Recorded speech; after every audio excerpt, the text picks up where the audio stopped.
Cleopatra lived closer to the moon landing than to the building of the pyramids. Cleopatra VII, the last active pharaoh of Egypt, died in 30 BCE.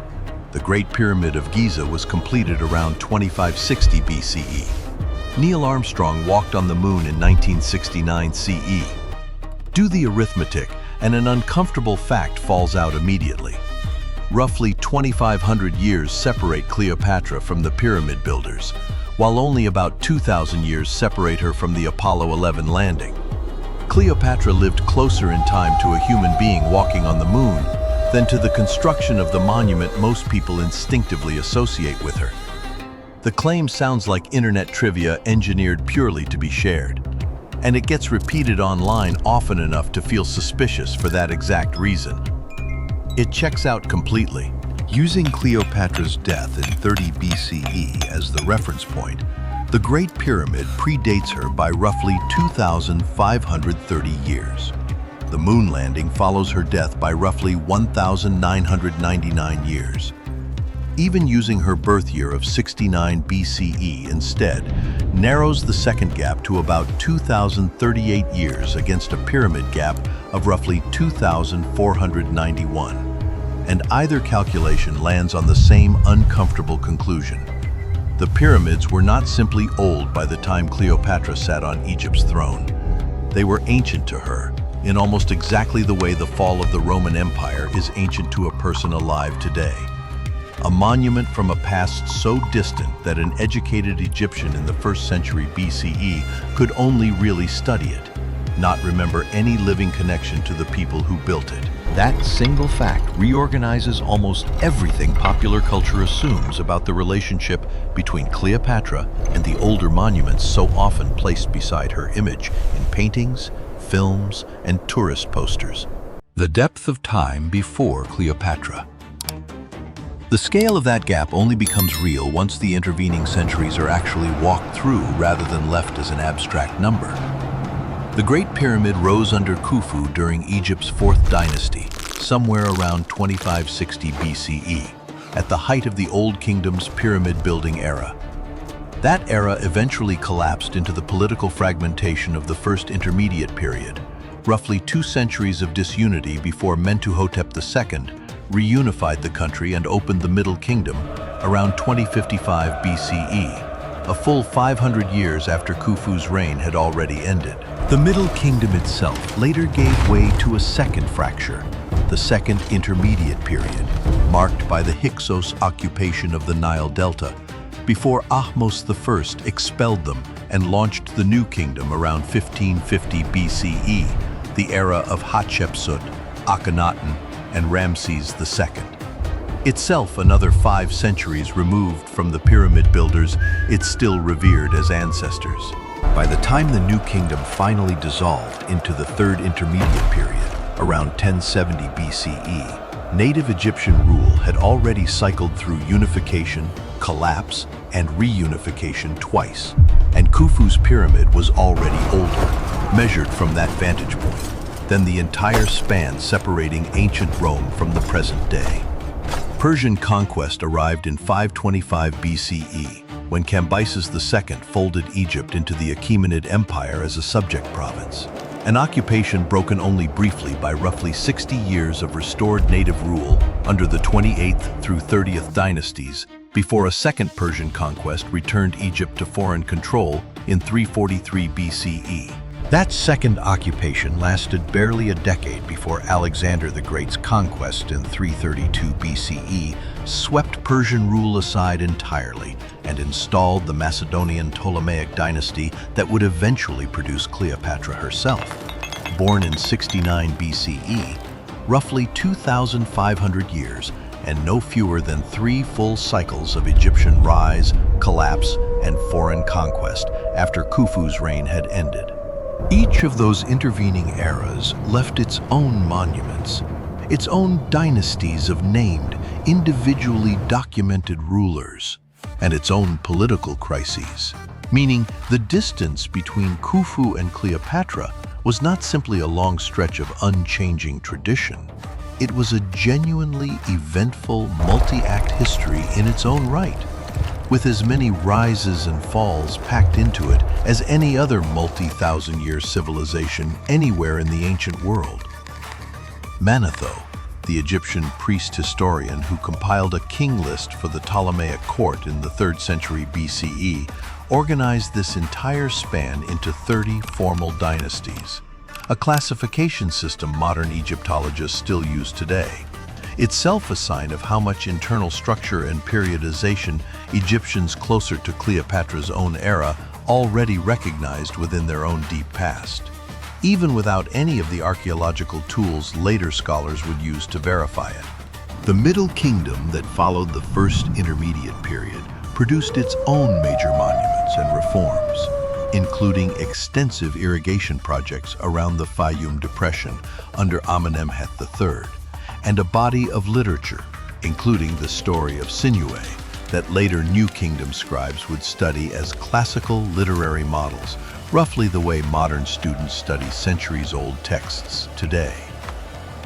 The New Kingdom that followed the Second Collapse pushed Egyptian territory and wealth to its greatest extent, producing Hatshepsut's trade expeditions to Punt, Akhenaten's brief and radical religious revolution centered on the sun disk Aten, and Ramses II's 66-year reign and treaty with the Hittite Empire, the oldest peace treaty to survive in both parties' original texts. Each of these achievements belonged to an Egypt already many centuries removed from Khufu, ruled by people who related to the pyramid builders roughly the way a citizen of a modern nation relates to the founders of a medieval kingdom on the same land. Aware of the connection, but separated from it by an enormous stretch of intervening history, what was already ancient to Cleopatra. Egyptians living in Cleopatra's era did not experience the pyramids as living monuments of a familiar, continuous culture. They experienced them the way a modern visitor experiences Stonehenge, as a genuinely mysterious relic of a civilization separated from their own by a gulf of time too wide to bridge with living memory or oral tradition. Greek and Roman tourists, arriving in growing numbers during the Ptolemaic and Roman periods, treated Egypt's ancient sites as destinations for sightseeing rather than active religious centers connected to their own recent past. The tomb of Ramesses VI in the Valley of the Kings preserves nearly 1,000 surviving graffiti inscriptions left by these visitors between the 1st century BCE and the 4th century CE, most written in Greek, some blunt enough to double as unfiltered tourist reviews. One visitor left behind the complaint that he had visited and liked nothing except the sarcophagus. Hieroglyphic literacy itself was already contracting sharply by Cleopatra's lifetime, increasingly confined to a shrinking class of temple priests rather than functioning as a script any educated Egyptian could casually read. A decline that would continue until the script disappeared from active use entirely within a few centuries of her death. The Egypt Cleopatra ruled was not a direct, unbroken continuation of the Old Kingdom. It was closer to a civilization living, consciously and uneasily, in the ruins of several earlier versions of itself, each one nearly as foreign to Ptolemaic-era Egyptians as it would later become to Roman, and eventually modern, observers. The trilingual Rosetta Stone, carved in 196 BCE during the reign of Cleopatra's ancestor Ptolemy V, captures this linguistic fracture directly, repeating the same royal decree in hieroglyphic, Demotic, and Greek script specifically because no single audience in Ptolemaic Egypt could be assumed to read all three. By the time European scholars rediscovered the stone in 1799 and used it to decipher hieroglyphs nearly 2 millennia later, the script had been fully unreadable for so long that even the fact it recorded a language at all, rather than purely symbolic or religious imagery, had become a matter of open scholarly dispute. The Sphinx, standing beside the pyramids at Giza, presented a comparable puzzle even within pharaonic Egypt itself. The so-called Dream Stela, erected between the Sphinx's paws under Thutmose IV around 1401 BCE, already describes the monument as buried in sand and in need of clearance and restoration, meaning the Sphinx required active rescue from neglect more than 1,000 years before Cleopatra was even born, and had almost certainly been reburied and re-cleared multiple additional times in the centuries between Thutmose IV's restoration and the Ptolemaic period. If a New Kingdom pharaoh already needed to rescue a 4th dynasty monument from centuries of sand and neglect, the pyramids and their attendant Sphinx had effectively become historical antiquities twice over by the time Cleopatra's own ancestors arrived in Egypt. First ancient to the New Kingdom that restored them, and ancient again by a further margin longer than the New Kingdom's entire existence, to the Ptolemaic dynasty that followed. Who Cleopatra actually was. Popular imagination tends to picture Cleopatra as the culmination of pharaonic Egypt, an image reinforced by centuries of art and film that dress her in the visual language of the Old and New Kingdoms. The historical reality complicates that picture considerably. Cleopatra descended from Ptolemy I Soter, a Macedonian Greek general who served under Alexander the Great and claimed Egypt as his share of Alexander's fractured empire after Alexander's death in 323 BCE. Every Ptolemaic ruler between Ptolemy I and Cleopatra VII governed from a Greek-speaking royal court, conducted administration primarily in Greek, and, with only occasional exceptions, made little effort to master the language of the population they actually ruled. Cleopatra broke that pattern directly. Ancient sources, including Plutarch, credit her as the first member of her dynasty in roughly 3 centuries to actually learn Egyptian, alongside a reported fluency in several additional languages, a deliberate political choice that let her address temple priests directly and present herself to native Egyptians as a legitimate pharaoh, rather than a distant, foreign administrator. Surviving coin portraits reinforce how thoroughly Hellenistic her actual self-presentation was. Cleopatra's profile on Ptolemaic coinage shows a Greek queen in a diadem, styled after Macedonian royal iconography, a considerable distance from the stylized, formalized pharaonic imagery of Old and New Kingdom royal art that modern audiences tend to associate with her by default. Formally, Cleopatra held the full traditional pharaonic titulary alongside her Greek royal identity, styled in Egyptian temple inscriptions with throne names linking her to Isis and to the long chain of native rulers who preceded her.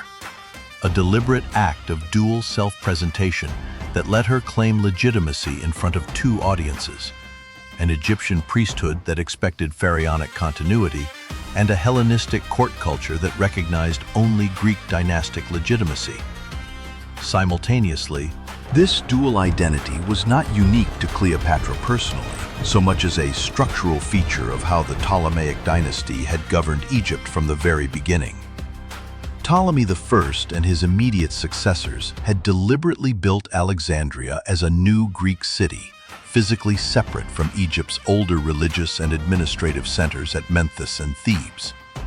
A spatial arrangement that let the dynasty rule as Hellenistic kings in their own capital, while still claiming pharaonic legitimacy through temple inscriptions, priesthoods, and religious patronage elsewhere in the country.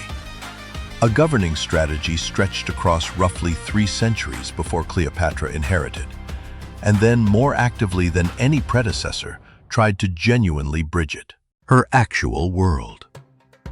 The world Cleopatra actually inhabited between her birth in 69 BCE and her death in 30 BCE was recognizably late Hellenistic and increasingly Roman, not archaic. She ruled Egypt during the collapse of the Roman Republic, forming political and personal alliances first with Julius Caesar and later with Mark Antony, as Rome's internal power struggles repeatedly spilled across the Mediterranean into Egyptian territory. Alexandria, her capital, remained one of the ancient world's great intellectual centers, home to a library and research institution, the Mausoleum, that had drawn scholars for 2.5 centuries by the time Cleopatra took the throne. though its legendary early collection had already been diminished by fire and neglect well before her reign began. A partial decline traditionally associated with damage during Julius Caesar's own military campaign in Alexandria in 48 BCE, fought in the same city and arguably over the same throne that Cleopatra herself occupied within the decade that followed. Her alliance with Caesar produced a son, Caesarion, and drew her directly into the political aftermath of his assassination in 44 BCE.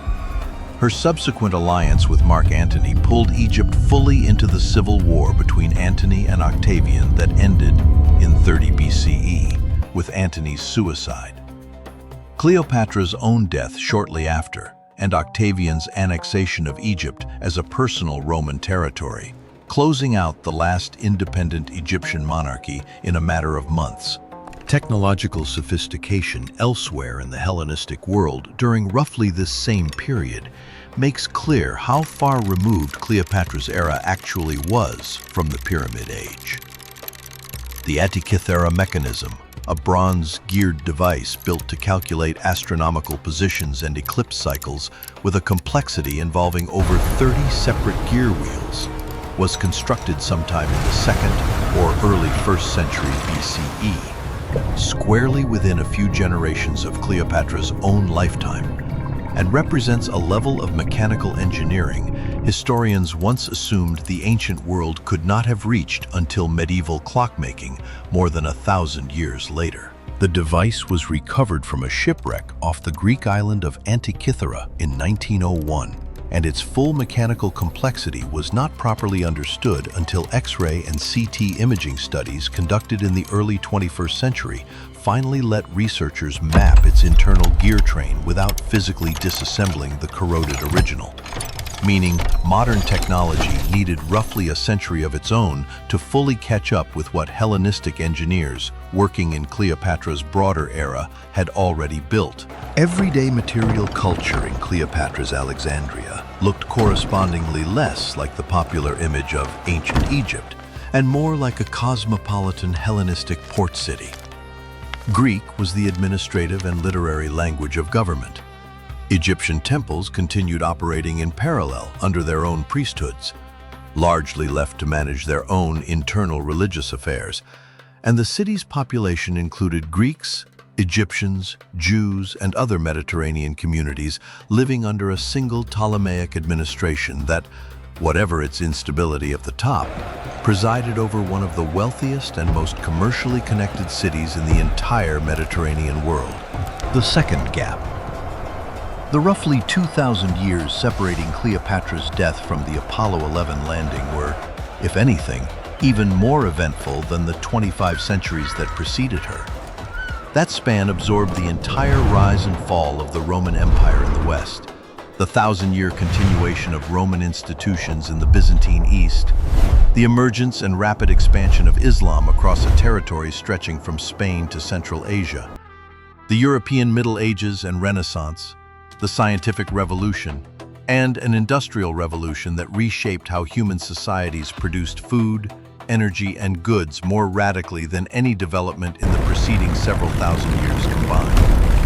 Powered flight, itself barely older than living memory when Apollo 11 launched, first succeeded only in 1903, a mere 66 years before Armstrong's landing. The Roman Empire in the West alone lasted roughly 5 centuries after Cleopatra's death before its final collapse in 476 CE, meaning Western Rome's entire imperial existence fits comfortably inside just a quarter of the span separating Cleopatra from Apollo 11.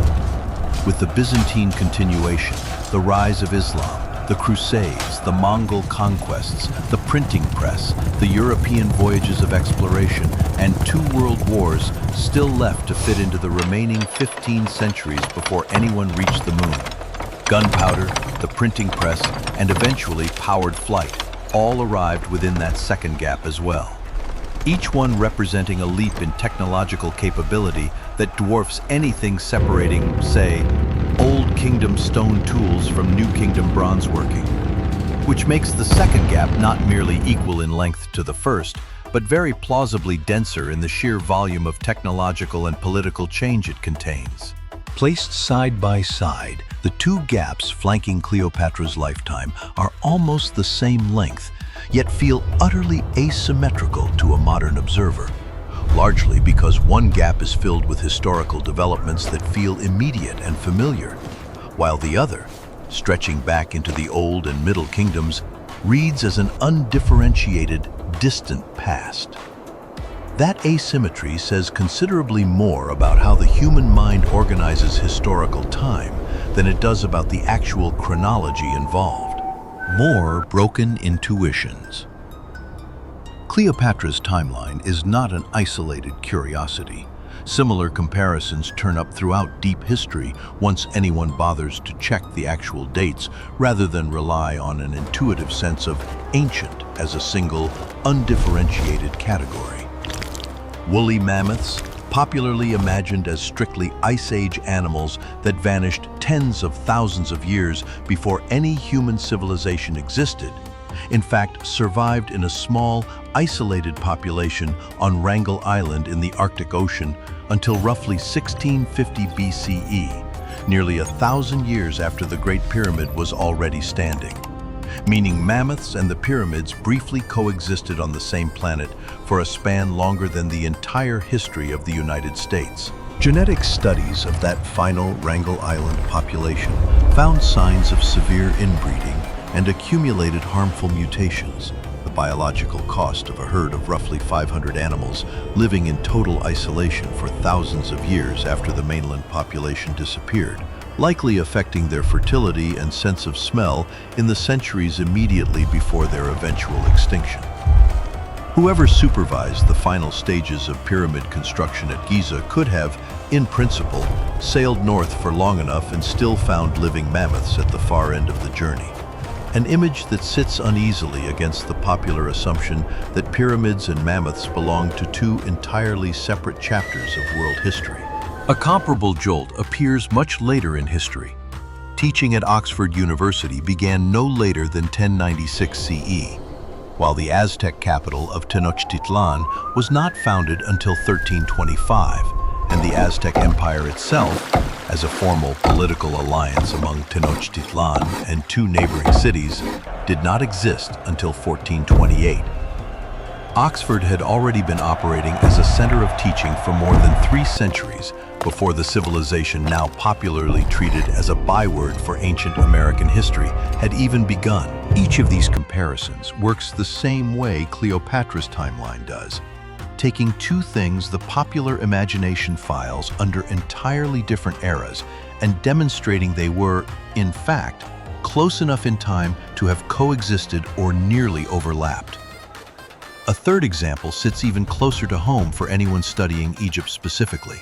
Tutankhamun, who died around 1323 BCE and is often mentally filed alongside Khufu as an interchangeable fixture of the Pyramid Age, in fact, reigned more than 12 centuries after the Great Pyramid was completed, close enough to Cleopatra's own era, in relative terms, that a King Tut to Cleopatra gap of roughly 1,300 years is shorter than the Khufu to Tutankhamun gap that preceded it. Even Stonehenge, a monument popularly filed under the same vague category of prehistoric mystery as the pyramids, was largely completed by around 2500 BCE, meaning its main construction phases were essentially contemporary with Khufu's pyramid, rather than belonging to some separate, earlier layer of prehistory. A coincidence rarely mentioned in either site's popular framing, despite the two monuments rising, roughly speaking, within the same few centuries on opposite ends of a continent. Why this feels impossible? The reason these comparisons consistently surprise people rather than simply registering as neutral facts has less to do with Egyptian chronology than with how human cognition handles large spans of time in general. Psychologists studying time perception describe a pattern sometimes called telescoping, in which distant events lose their relative spacing in memory and collapse toward a single, compressed point. the same way distant objects appear to cluster together on the horizon, regardless of how far apart they actually stand. Applied to history, this means eras that were, in reality, separated by centuries or millennia of genuine change. New dynasties, collapsed states, shifting technology get mentally filed under a single flattened label like Ancient Egypt or the Ancient World, with little internal structure attached to any of it. Modern popular culture reinforces that flattening rather than correcting it. Films, museum displays, and textbook illustrations routinely place pyramids, Cleopatra, mummification, and hieroglyphs into the same undifferentiated visual and narrative package, even though those elements are separated, in the case of the pyramids and Cleopatra specifically, by a span of time longer than separates Cleopatra from a smartphone.